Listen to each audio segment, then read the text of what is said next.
Mental retardation is one of the most frequent disorders among children. The prevalence rate of mental retardation varies across countries and regions, and this may be attributed to the variations in major classification systems, definitions, and methodologies. Due to these inconsistent criteria, there are considerable variations in the prevalence of MR. The diagnosis of mental retardation mainly requires low general intellectual functions. In addition, deficits in adaptive behavior can also be added as another component of the traditional definition of MR. The IQ score was the only tool to classify many children as mentally retarded and the age of onset before the age of 18. The etiologies of mental retardation are multiple, and mental retardation prevalence can also be influenced by social, economic, cultural, racial or ethnic, and other environmental factors, including the demographics of age and gender. However, epidemiological studies assessing these relationships are scarce.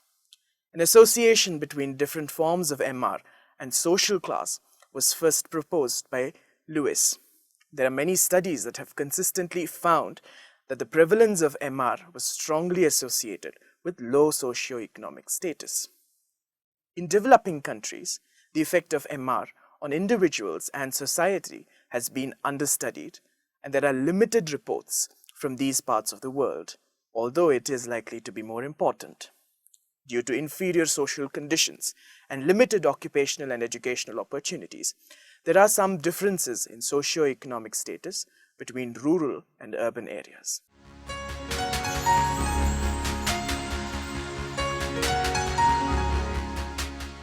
Currently, the term MR is not used. Rather, terms such as intellectual deficiency or intellectually challenged are used.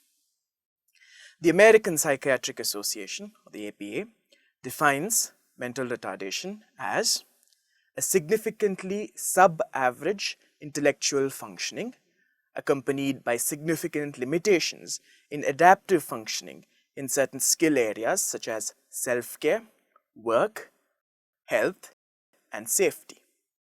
The term prevalence of mental retardation conditions usually refers to the estimated population of people who are managing mental retardation conditions at any given point in time. The term incidence of mental retardation conditions refers to the annual diagnosis rate or the number of new cases of mental retardation conditions diagnosed each year. Hence, these two statistics types can differ. That is, a short-lived disease like flu can have high annual incidence but low prevalence. But a lifelong disease like diabetes has a low annual incidence but high prevalence.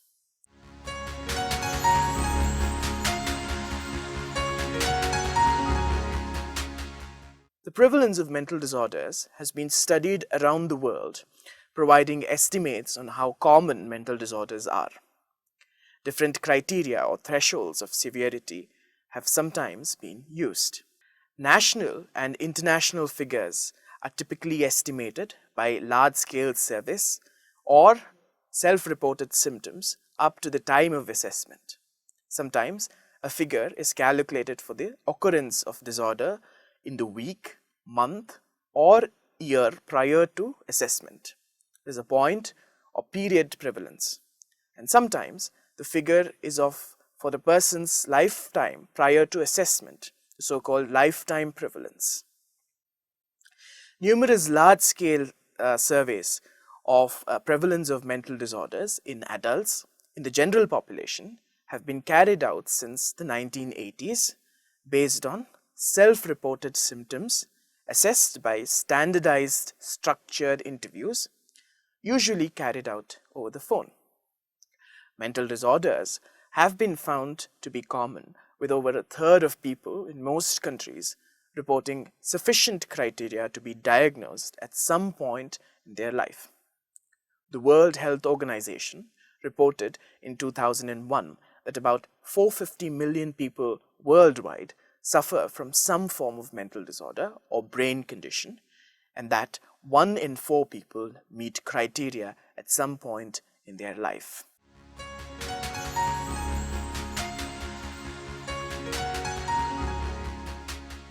The World Health Organization is currently undertaking a global survey of about 26 countries in all the regions of the world based on the International Classification of Diseases and Diagnostic and Statistical Manual of Mental Disorders criteria.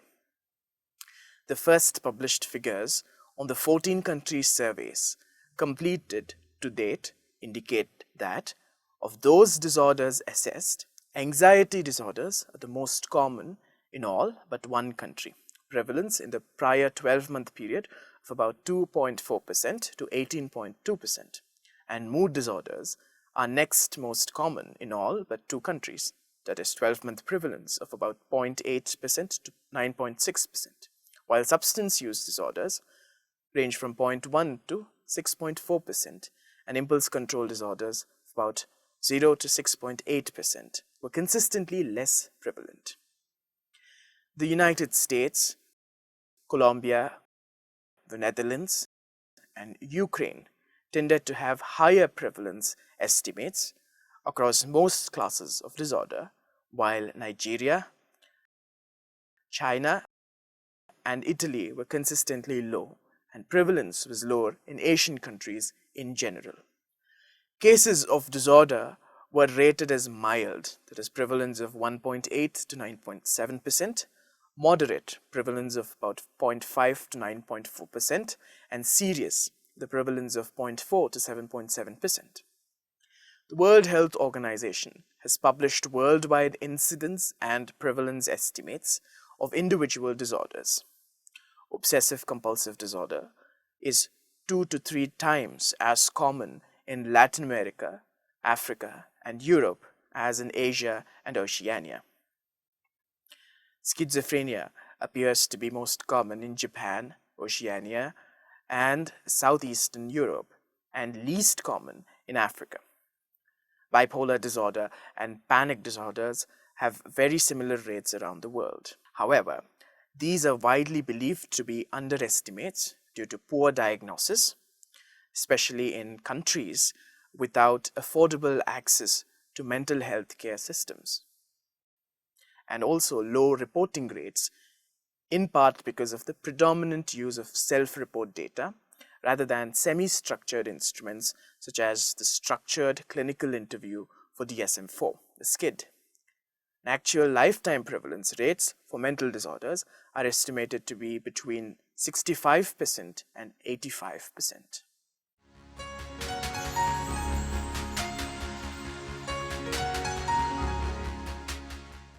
A survey of community clinics and agencies is an established method of identifying mentally retarded persons.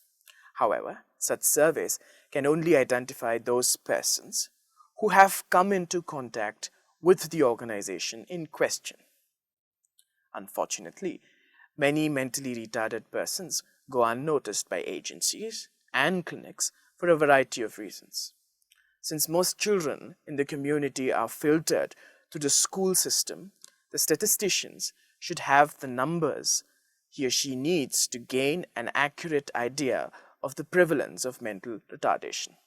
But what if 10 different schools test from MR using 10 different definitions for this condition? Cutoff points for mental retardation range from IQ 70 to IQ 80, and until 1973, the American Association on Mental Deficiency placed the cutoff point at 85. A range of 15 points makes a great deal of difference in the overall picture. 1 point can make a difference to the future of a person labeled as mentally retarded.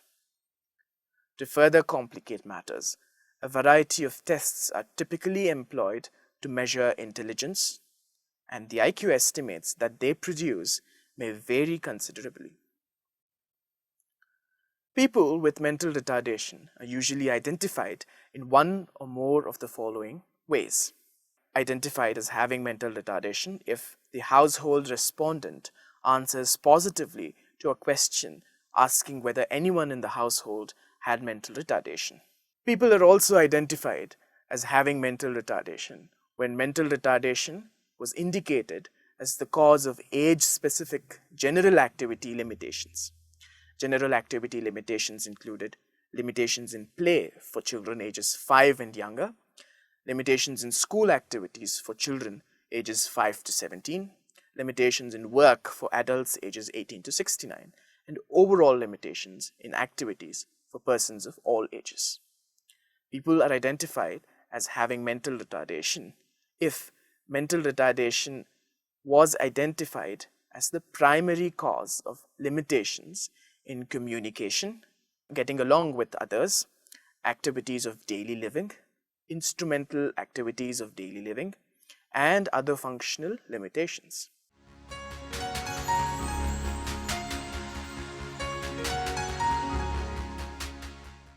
Cases of mental retardation are found in all the societies of the world. Globally, the prevalence rate of mental retardation is estimated to be 30 per thousand. Almost 75% of the population diagnosed as mentally retarded have mild mental retardation, while the remaining 25% who are diagnosed have either moderate or severe or profound grade of mental retardation. According to the National Sample Survey Organization, that is NSSO, in 1991, out of 1,000 children in the rural areas, 31 had some developmental delays, whereas in urban areas, 9 out of every 1,000 children were developmentally delayed. The survey was conducted on children within the age group of birth to 14 years. On an average, it is found that 2.5% of all such children are mild and moderately retarded, and 0.5% have severe or profound retardation. The NSSO survey estimates that in rural areas, the prevalence of mental retardation is 3.1%, whereas it is much less at 0.9% in urban settings.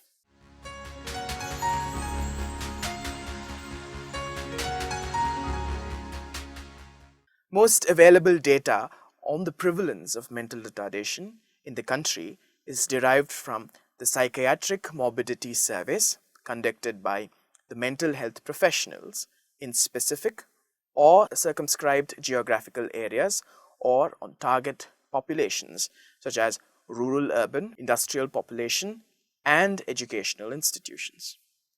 The prevalence rates of mental retardation, some from the school population, some from the general population, is reported from 1951 to 1994 in the range of 0.07 to 40 per thousand. Prevalence rates for mental retardation in the school population and the general population, rural and urban, based on psychiatric morbidity survey, ranges from 0.1 to 140.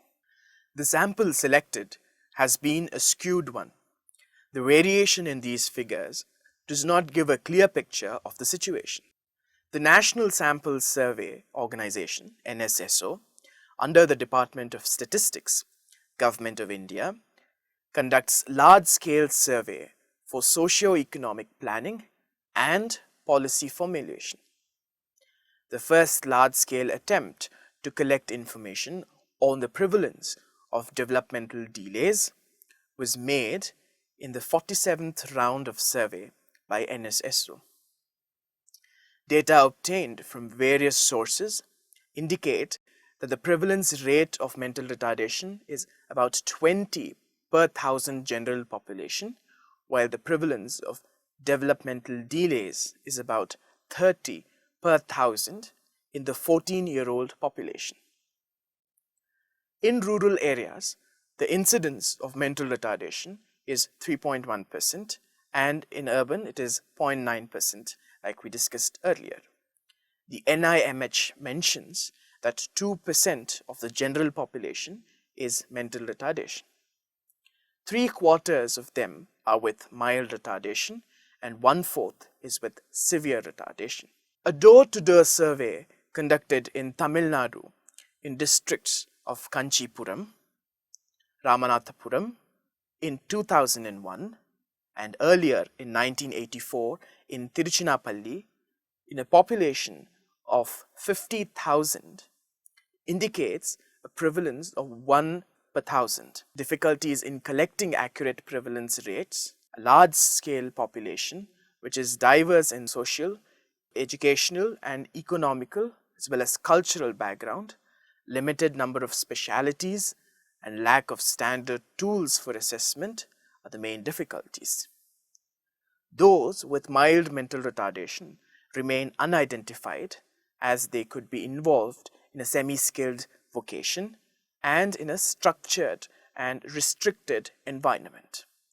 Government of Tamil Nadu initiative has initiated creation of a database of disabilities in 2007 on the population with a door-to-door survey in all its districts.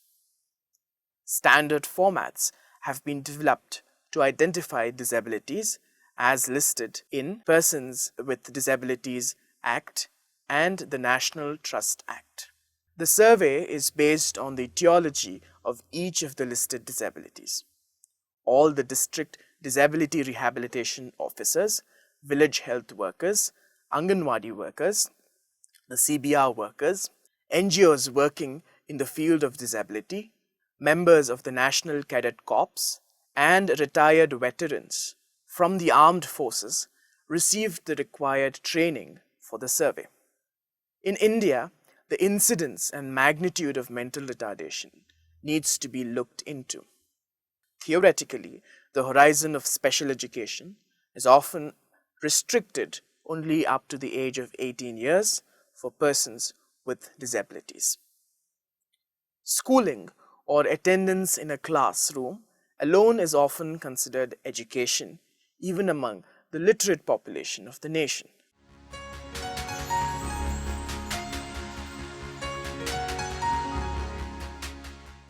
There is a clearly established relationship between poverty and mental retardation. Malnutrition, lead poisoning, and lack of prenatal care are only a few of the factors that may contribute to the disproportionate frequency of mental retardation among the world's poor population. Not surprisingly, then, children from economically disadvantaged families tend to score lower on IQ tests than children from more affluent families. Some early studies showed that children of professional men had an average IQ of 116, while children of day laborers and farm owners had IQs of 96 and 95, respectively. A number of conditions in a child's pre- and postnatal environment have been found to contribute to a lower level of intellectual functioning. Most of these conditions are found far more frequently among the poorest groups in our society. Lead poisoning from eating paint chips is almost exclusively a condition associated with poverty. Persons who live in poverty areas are less likely to receive adequate medical care, a factor that contributes to a higher rate of infant mortality and a higher rate of birth defects and other conditions associated with brain damage. Poor mothers are less likely to receive rubella inoculations.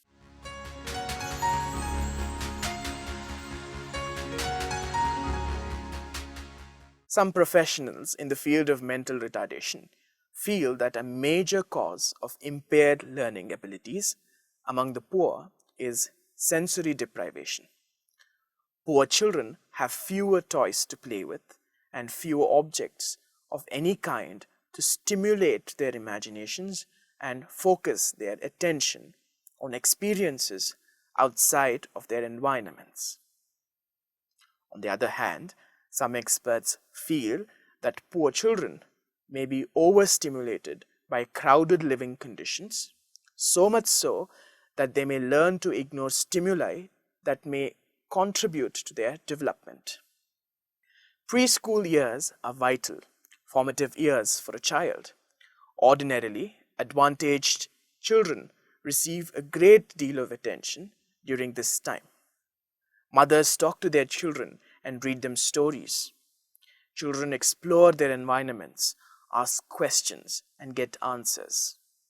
And this type of attention prepares the child for success in school. And children who receive such stimulated training at home are consistently high achievers in the academic setting. Language provides the symbols needed for more abstract thought and verbal expression of those thoughts. Again, the advantaged child is more likely to receive early exposure to a more elaborate form of language, more complex sentence structure, a larger vocabulary, etc. A child with the ability to understand more complex patterns of speech and communicate the understanding to others has a distinct advantage in the classroom situation over the less privileged child.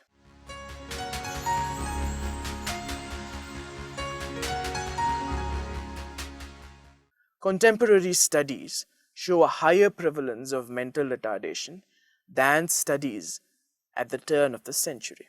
Farber summarized 7 projects completed between 1906 and 1916. These results, prevalences ranging from 3.82 to 7.35 per thousand. There is a marked difference between these figures and the 35.2 per thousand reported earlier. What is the reason for such discrepancies? Obviously, statistical research has improved over the years. Studies nearly 80 years ago were not nearly as thorough as they are today, and it is quite likely that the great many cases of mental retardation were missed. Still, the primary reason for this discrepancy lies in the changing definitions of mental retardation. Before the age of widespread testing and sophisticated methods of diagnosis, only the most obvious forms of mental retardation were recognized. It is quite probable that a great many individuals now considered as mildly retarded, the largest proportion of the mentally retarded population, merely disappeared into the simpler society of the day.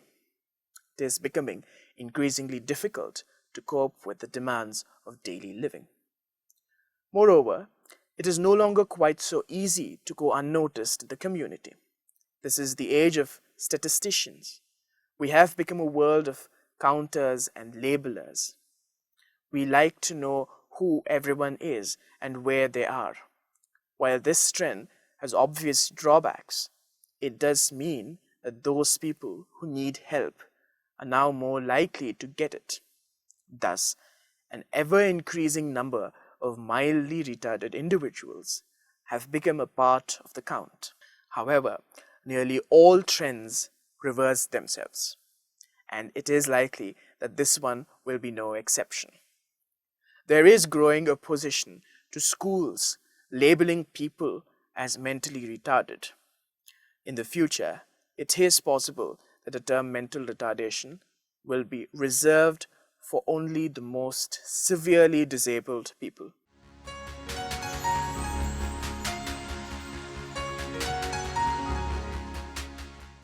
Modern statistical methods have told us a great deal about the prevalence of mental retardation. Still, the nature of this disabling condition makes it extremely hard to pin down, even with the most modern tools and procedures.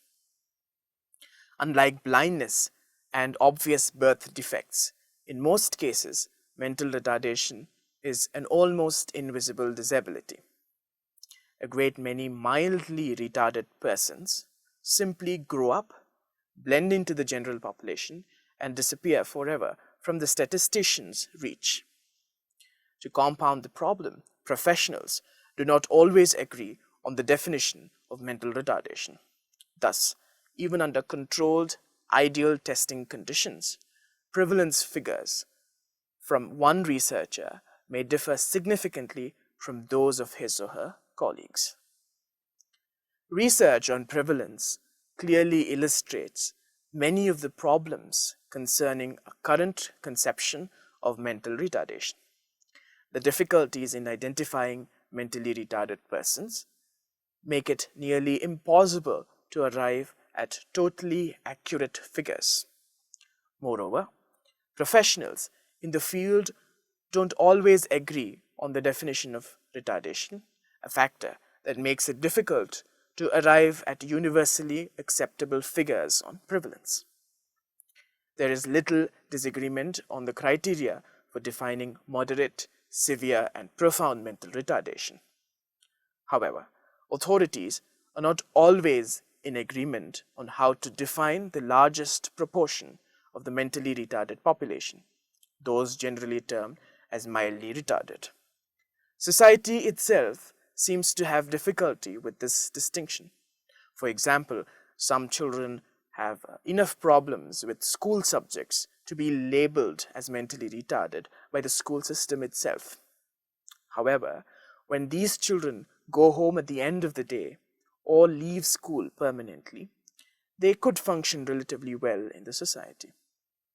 Thus, while school personnel and classroom peers may consider such children as mentally retarded, family, friends, and neighbors outside the school setting may consider them merely slow. Surveys of organizations, agencies, and clinics identify only those persons who have come into contact with those organizations. Varying testing methods utilized by different schools and agencies tend to cloud the issue of what is mental retardation. Current cutoff points for mental retardation range from IQ 70 to IQ 80. A low IQ, of course, is not the only criterion for mental retardation. A mentally retarded person must also exhibit impaired adaptive behavior. Only those studies which measure both intelligence and adaptive behavior meet the demands of the current definition of mental retardation. Thank you.